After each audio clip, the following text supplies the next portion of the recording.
Rumaragas ang pagpapala po sa ating lahat para sa ating pangaraw-araw na talata. Tayo ngayon ay nasa Genesis Kapitulo 30, simula versikulo 1 hanggang 3. Nanaghili si Raquel sa kanyang kapatid sapagkat hindi siya magkaanak.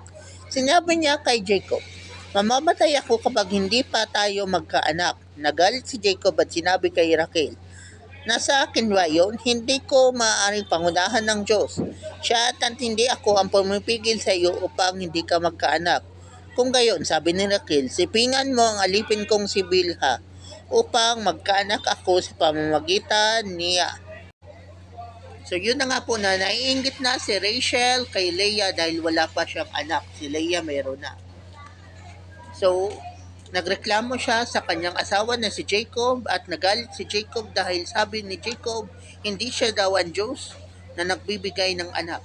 Tama naman yun sapagkat ang Diyos lamang ang nagbibigay ng anak at nagbibigay ng kakayahan para ikaw ay maging magulang.